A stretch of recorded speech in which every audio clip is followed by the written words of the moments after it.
So good morning everyone. आज मैं जो बीएससी सेकेंड ईयर का बीएससी फर्स्ट ईयर का जो मेरा टॉपिक है अनसॉल्व को सॉल्व करने का, वो मैं इसका सेकेंड वीडियो है। तो इसमें पूछा गया है, इसका जो सेकंड क्वेश्चन पूछा गया है वो पूछा गया है what do you understand by the counter number. आप काउंटर नंबर से क्या समझते हैं? What do you understand by counter number, explain all the 4 counter number. हमें 4 काउंटर नंबर के बारे में एक्सप्लेन करना है। तो इसमें देखिए काफ़ी लंबी चौड़ी थ्योरी दे रखी है, जैसा कि आप देख सकते हैं। सबसे पहले बेसिकली हमको ये जानना होगा कि काउंटर नंबर होती क्या है। चलिए हम ये जानते हैं कि काउंटर नंबर होती क्या है। All through the general position, all through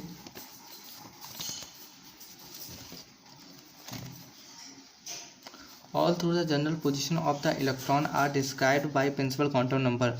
मतलब जनरल पोजिशन ऑफ इलेक्ट्रॉन की जो जनरल पोजिशन है,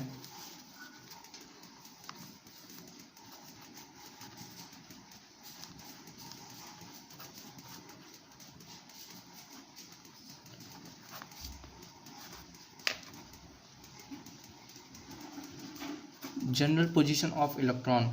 general position of electron described by principal quantum number. General position of electron described by principal quantum number. जैसा कि आप देख सकते हैं कि इसके थ्योरी के अकॉर्डिंग इसमें ये बताया गया है कि general position of the electron described by principal quantum number. Principal quantum number. देखिए एटम होता है, एटम के जो बीच में होता है वो न्यूक्लियस होता है। We also know that atom के बीच में क्या होता है? एटम के बीच में न्यूक्लियस होता है। न्यूक्लियस के बाद में सेल्स आती हैं। तो सबसे पहले जो सेल्स होती है उसका नाम होता है के, उसके बाद जो सेल्स होती है उसका नाम होता है एल, उसके बाद जो सेल होती है उसके बाद होता है एम, और उसके बाद की जो सेल्स होती है उसका नाम होता है एन। तो ये सारी सेल्स होती हैं।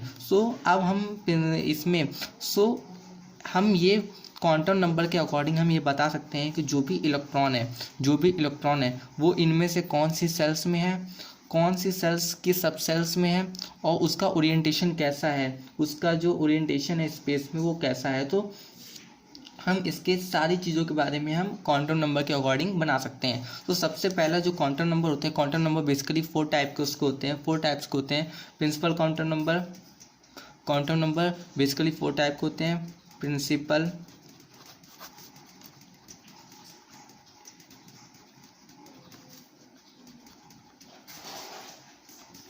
प्रिंसिपल क्वांटम नंबर जिसे हम लोग एन से रिप्रेजेंट करते हैं। उसके बाद आता है सेकंड आता है एजीम्यूथल क्वांटम नंबर।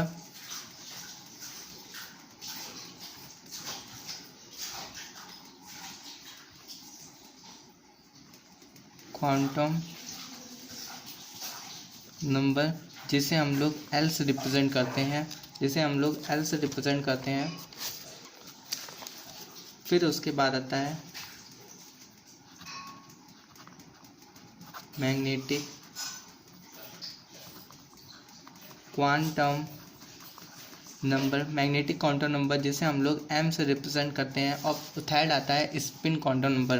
फिर थर्ड आता है स्पिन क्वांटम नंबर जिसे हम लोग एस से रिप्रेजेंट करते हैं। बेसिकली 4 टाइप के क्वांटम नंबर होते हैं, एन, एल, एम और एस। ये principal quantum number, azimuthal quantum number, magnetic quantum number and spin quantum number. तो चलिए सबसे पहले बात करते हैं प्रिंसिपल क्वांटम नंबर के बारे में। प्रिंसिपल क्वांटम नंबर को हम मेन एनर्जी लेवल भी कहते हैं। मेन एनर्जी लेवल या हिंदी में से मुख्य क्वांटम संख्या भी कहते हैं। इसे मुख्य क्वांटम संख्या क्यों कहते हैं? क्योंकि इलेक्ट्रॉन है वो कौन सी सेल्स में है ये हमें कौन बताता है? प्रिंसिपल क्वांटम नंबर बताता है। प्रिंसिपल क्वांटम नंबर में क्या बताता है कि इलेक्ट्रॉन जो है वो कौन सी सेल्स में है इलेक्ट्रॉन। तो एन हमें क्या बताता है? एन हमें सेल्स के बारे में बताता है कि जो इलेक्ट्रॉन है वो कौन सी सेल्स में है। अब क्या होता है, जैसे जैसे एन की वैल्यू बढ़ती है, जैसे जैसे एन की वैल्यू आप बढ़ाओगे, जैसे जैसे एन की वैल्यू बढ़ेगी वैसे वैसे क्या होगी, इलेक्ट्रॉन की एनर्जी भी बढ़ेगी। इलेक्ट्रॉन की एनर्जी भी क्या होगी? इंक्रीज होगी। वो कैसे होगी इलेक्ट्रॉन की एनर्जी? अगर आप एन की अगर आप वैल्यू को इंक्रीज करते हैं सो इलेक्ट्रॉन की एनर्जी भी इंक्रीज होगी, इलेक्ट्रॉन की एनर्जी भी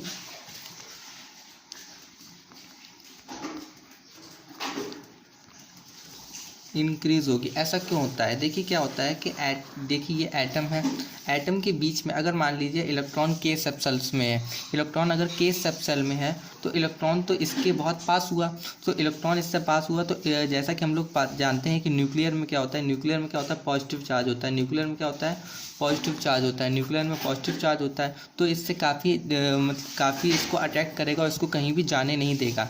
लेकिन जैसे ही इलेक्ट्रॉन सब सेल्स एल में होगा तो इलेक्ट्रॉन का जो इसका बॉन्ड होगा वो थोड़ा सा कम हो जाएगा, वो थोड़ा सा जो इसका अट्रैक्शन होगा इलेक्ट्रॉन के प्रति वो थोड़ा सा कम हो जाएगा। अगर इलेक्ट्रॉन एम में होगा तो इसका जो अट्रैक्शन है पॉजिटिव, जो जैसे न्यूक्लियस में हम जानते हैं पॉजिटिव चार्ज होता है, इलेक्ट्रॉन न्यूक्लियस में पॉजिटिव चार्ज होता है, और इलेक्ट्रॉन में हम जानते हैं इलेक्ट्रॉन में नेगेटिव चार्ज होता है। सो इलेक्ट्रॉन अगर के में प्रेजेंट है सो ये जो बॉन्ड होगा वो काफ़ी ज़्यादा हाइजली, मतलब काफ़ी ज़्यादा टूटने पे नहीं टूटेगा। लेकिन अगर इलेक्ट्रॉन एल सब सेल में है तो जो इलेक्ट्रॉन है, जो बॉन्ड है इन दोनों के बीच में, वो थोड़ा कम पावरफुल हो जाएगा। फिर जैसे ही ये इलेक्ट्रॉन एम में जाएगा, ये सब सेल्स एम में जाएगा, ये जो बॉन्ड है वो और थोड़ा ज़्यादा कमज़ोर हो जाएगा और इलेक्ट्रॉन की वैल्यू जो है, इलेक्ट्रॉन की एनर्जी है जो वो एनर्जी क्या है बढ़ती जाएगी।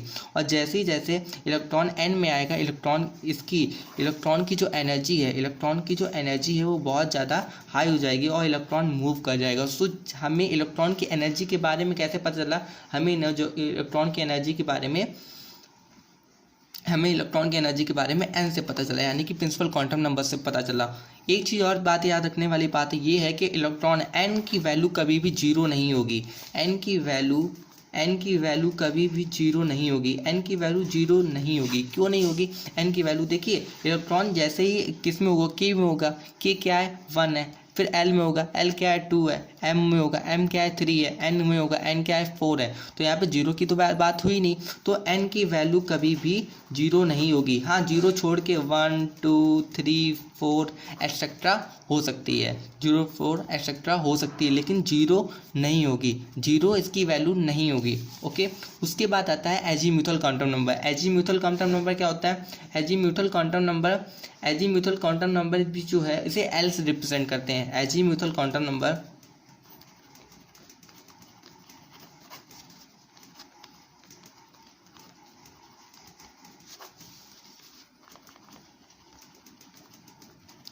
एजीम्यूथल क्वांटम नंबर जिसे हम लोग एल से रिप्रेजेंट करते हैं, इसे हिंदी में द्विगुणित क्वांटम संख्या या द्वितीय क्वांटम नंबर भी कहते हैं। ये ऑर्बिटल का साइज बताता है। ये जो एजीम्यूथल क्वांटम नंबर एल है ये क्या बताता है? ये ऑर्बिटल का साइज बताता है। ये ऑर्बिटल का साइज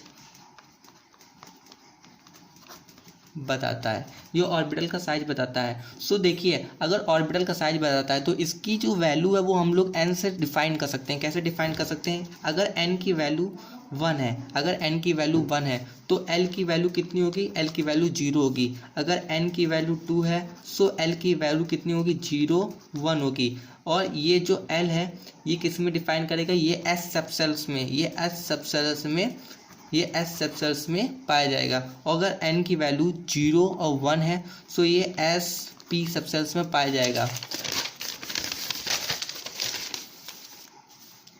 अगर n की वैल्यू 0 है सो n की वैल्यू जीरो नहीं होती है। n की वैल्यू कभी जीरो नहीं होती, n की वैल्यू 1 होती है। सो l की वैल्यू कितनी होगी? 0 होगी। तो ये s सब सेल्स में अकोमोडेट होगा। और अगर n की वैल्यू 2 है सो l की वैल्यू कितनी हो जाएगी?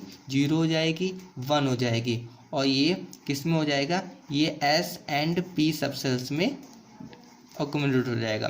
ये n की वैल्यू अगर 3 होगी तो l की वैल्यू 0 1 2 0 और 1 और 2 होगी। और ये s p एंड d में होगा। और n की वैल्यू अगर 4 होगी तो l की वैल्यू 0 1 2 3 और इसके जो सब सेल्स होंगी S P D and and F में होगा।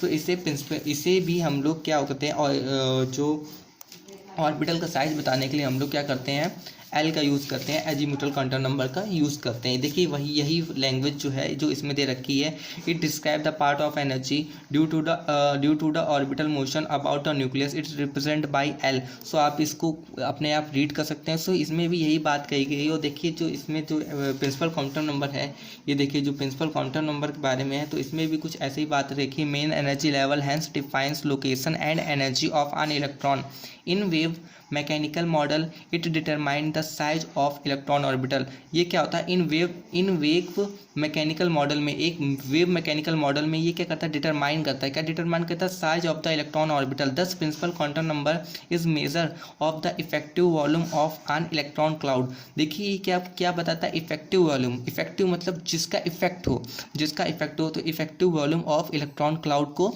बताता है। Effective volume of electron cloud को क्या बताता है, ये बताता है। और इसकी जो वैल्यू होती है, इसकी वैल्यू जीरो को छोड़ के n इक्वल टू 1 हो सकती है, n इक्वल टू 1 हो सकती है, 2 हो सकती है, 3 हो सकती है, 4 हो सकती है, एक्सेट्रा हो सकती है। ठीक, तो इसमें भी आपकी क्वेश्चन बैंक में भी वही बातें कही गई हैं जो मैंने आपको बताई हैं। फिर इसके बाद मैं बात करता हूँ मैग्नेटिक क्वांटम नंबर के बारे में। मैग्नेटिक क्वांटम नंबर क्या होता है, तो मैग्नेटिक क्वांटम नंबर की अगर मैं बात करूँ, मैग्नेटिक क्वांटम नंबर, तो फिर क्या होता है, मैग्नेटिक जो क्वांटम नंबर होता है,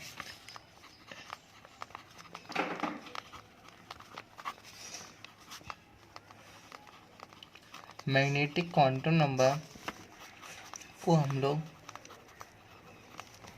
m से रिप्रेजेंट करते हैं। मैग्नेटिक क्वांटम नंबर को हम लोग m से रिप्रेजेंट करते हैं। और एटम को जब हम किसी एटम को क्या करते हैं, जब हम किसी एटम को हाई मैग्नेटिक फील्ड में रखते हैं, जब हम किसी एटम को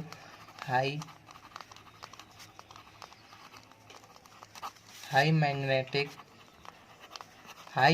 फील्ड में रखते हैं, जब किसी एटम को हम हाई मैग्नेटिक फील्ड में रखा जाता है, तो ये देखते हैं कि हम इलेक्ट्रॉन का जो मैग्नेटिक एरिया में व्यवहार होता है वो सेम नहीं होता है। तो किसी भी इलेक्ट्रॉन का हाई मैग्नेटिक फील्ड में जो बिहेवियर होता है, क्या होता है, जो बिहेवियर होता है हाई मैग्नेटिक फील्ड में, जो बिहेवियर होता है वो क्या होता है, वो सेम नहीं होता है, डिफरेंट होता है। सेम नहीं होता है, वो क्या होता है, डिफरेंट होता है, डिफरेंट बिहेवियर करता है। तो डिफरेंट बिहेवियर करता है जिसके कारण क्या होता है, तो क्वांटम नंबर से मैग्नेटिक फील्ड में इलेक्ट्रॉन कक्षकों की डायरेक्शन का क्या ज्ञान होता है। इलेक्ट्रॉन कक्षकों की डायरेक्शन का ज्ञान करने के लिए हम लोग क्या करते हैं, मैग्नेटिक क्वांटम नंबर का यूज़ करते हैं। मैग्नेटिक क्वांटम नंबर को हम m से रिप्रेजेंट करते हैं। तो सपोज करो अगर मुख्य क्वांटम नंबर यानी कि मुख्य क्वांटम नंबर n की वैल्यू कितनी है, 1 है, तो l की वैल्यू तो आपको पता चल गया होगा कितना होगा।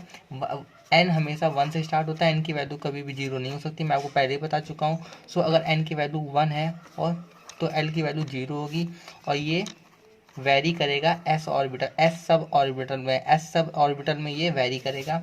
और अगर n की वैल्यू 2 होगी, तो ये क्या करेगा, ये 0 और 1 ऑर्बिटल में क्या करेगा, 0, इसकी l की वैल्यू 0 और 1 होगी, और ये s और p ऑर्बिटल में वेरी करेगा। और इसकी जो मैग्नेटिक वैल्यू होगी, जो मैग्नेटिक में होगी, जो मैग्नेटिक क्वांटम नंबर होगा वो इसका 0 होगा। s में जब n की वैल्यू 1 होगी और l की वैल्यू 0 होगी, और ये s सब ऑर्बिटल में वेरी करेगा, तब इसकी मैग्नेटिक क्वांटम नंबर जो होगा वो 0 होगा। और जब इसकी n की वैल्यू 2 होगी और l की वैल्यू 0 और 1 होगी, और ये s और p ऑर्बिटल में सब ऑर्बिटल में वेरी करेगा, और इसकी m की वैल्यू क्या होगी, -1, 0 और +1। देखिए क्या होगा कि जब n की वैल्यू 1 होती है, तो क्या होता है कि जब p ऑर्बिटल में होता है, तो आपको पता ही है कि p के लिए कैसा होता है, p के लिए 3 बनते हैं, s के लिए कितना बनता है, s के लिए 1 बनते हैं। देखिए आपको जब ये बनाने की बात आती है, तो इसमें आपको दो की इंक्रीजमेंट करनी होती है। जैसे मैं अगर बात करूँ सब ऑर्बिटल की, अगर मैं बात करूँ तो sub orbital s, sub orbital में s में क्या होता है, 1 बनता है। सब ऑर्बिटल p में बस 2 का +2 कर दीजिए, और 3 बन जाएगा। फिर P के बाद आता है D, इसमें भी आप 2 कर दीजिए तो कितना बच जाएगा, 5 बन जाएगा। 1 2 3 4 5 5 बन जाएगा। फिर इसमें F में फिर 2 का इंक्रीजमेंट कर दीजिए तो 5 2 7 बन जाएगा। 1 2 3 4 5 6 और ये 7। अब क्या है कि मैग्नेटिक क्वांटम नंबर की बात कर रही है तो इसमें अगर n की वैल्यू 1 होगी, n की वैल्यू 1 होगी, अगर n की वैल्यू 1 होगी तो ये देखिए l की वैल्यू 0 होगी, l की वैल्यू n की वैल्यू जब 1 होगी तो l की वैल्यू 0 हो जाएगी।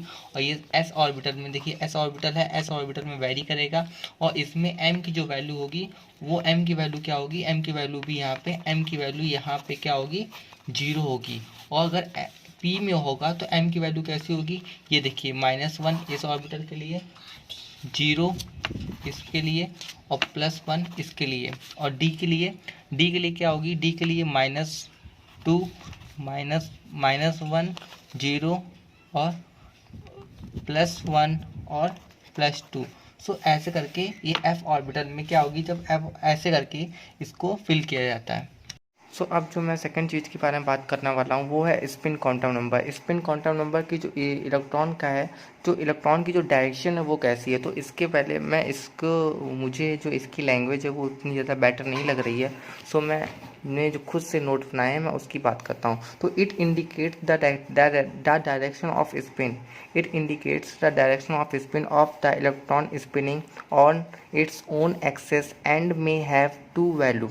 सो ये क्या इंडिकेट करता है, द डायरेक्शन ऑफ स्पिन, ये स्पिन की डायरेक्शन, जो इलेक्ट्रॉन की डायरेक्शन, जो स्पिन की डायरेक्शन उसको रिप्रेजेंट करता है ऑन इट्स ओन एक्सेस, मतलब इलेक्ट्रॉन अपनी एक्सेस पे कैसे स्पिन कर रहा है उसको बताता है। एंड मे हैव 2 वैल्यू, और इसके पास क्या है, 2 वैल्यूज़ होती हैं। कैसी वैल्यूज़ होती हैं, एक प्लस की 1/2 और एक माइनस का 1/2। अब आपको ये देखना होगा कि उसका जो सिंबल है वो कैसा है। तो जब +/2 होता है, जब ये +1/2 होता है तो क्या होता है, उसका सिंबल ऊपर की तरफ होती है, अप की तरफ होता है। और जब इसका -1/2 होता है तो इसका सिंबल क्या होता है, नीचे डाउन की तरफ होता है। तो एस की 2 वैल्यूज़ होती हैं, +1/2 और -1/2।